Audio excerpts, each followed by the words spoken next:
Ako'y naririto, nagbabanat ng buto sa mainit na syudad sa bansa ng Arabyano. Si Edy Ilarde ay isa pong radio and TV host. Sumikat noong dekada 50 hanggang dekada 90. Siya rin ay naging politician at naging former senator of the Philippines. Siya ay namatay last August 4, 2020 at the age of 85. Ang napakasakit, Kuya Edy, yung Kuya Edy ay tinutukoy dito ay si Edy Ilarde dahil sa kanyang programa sa radyo noon na kahapon lamang na dito ang mga taga-pagsubaybay sa radyo dahil nung panahong iyon, 80s, 90s, 70s ay wala pang, hindi pa masyadong uso yung cellphone. Limitan dito, sulat lamang ang ginagamit sa mga abroad para maka-connect o makapag-usap sa kanilang mga pamilya. On the other hand, itong si Ruel Cortez naman ay isang singer at songwriter na sumikat noong dekada 80. Isa sa kanyang mga sikat na kanta ay ang Napakasakit, Kuya Edy, na nakapaantig sa mga damdaming Pinoy, lalong-lalo na yung usong-uso noon sa panahon dekada 80, 70 at 60 yung abroad o OFW sa Saudi. Ang Napakasakit, Kuya Edy, ito ay the pain and the agony of isang OFW sa Saudi. The pain of being homesick, the pain of away from the kanilang mga mahal sa buhay.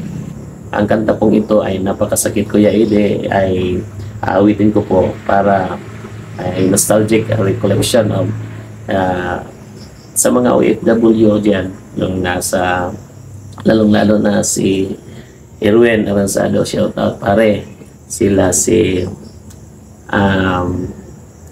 yung mga kaibigan ko diyan sa kanang New Zealand, si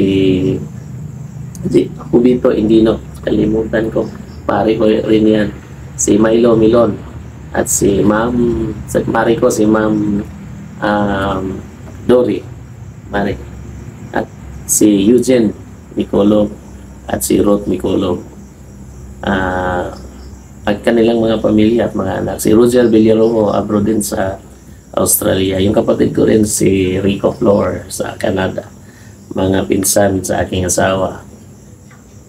Mahirap malayo sa mahal sa buhay. Pero ating titiisin dahil sa for the future of our kids and families. So, yun. Mga ka-Golden Boy, awitin ko po ang Napakasakit, Kuya Edy.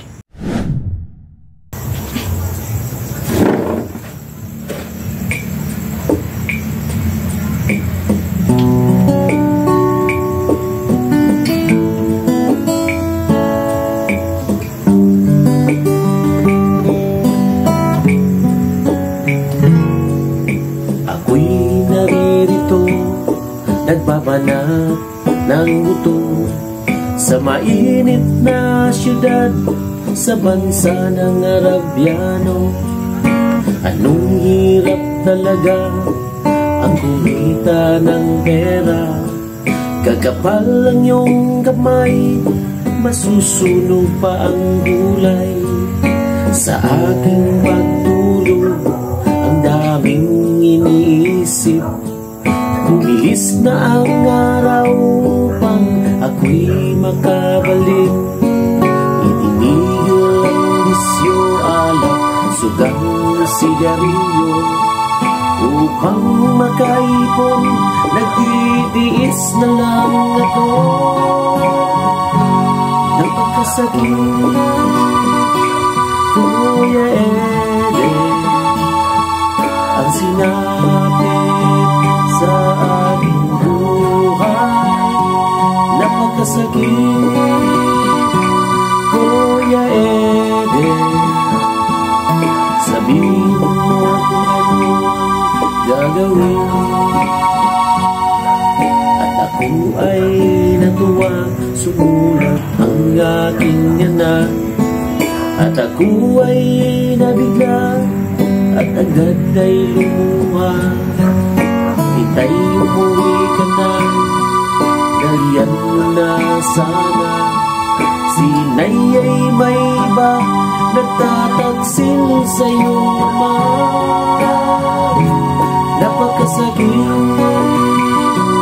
Kuya Ede, ang sinapit ng aking buhay. Napakasakit, Kuya Ede, sabihin mo kung ano ang gagawin. At ako ay umuwi, gabi na nang dumating ang dalawang naming anak. Sa malayo nakatingin, matay na pula, halos nakapikit na. Ang kanilang kamay may hawak na marijuana. Ngunit ang masakit, ako ay nagtaka. Dalawa naming anak, bakit ngayon ay tatlo na? Mahal kong asawa, may kasama na siyang iba. Ang lupit naman, dala pa ang aking pera. Napakasakit, Kuya Ede, ang sinabi ng aking buhay.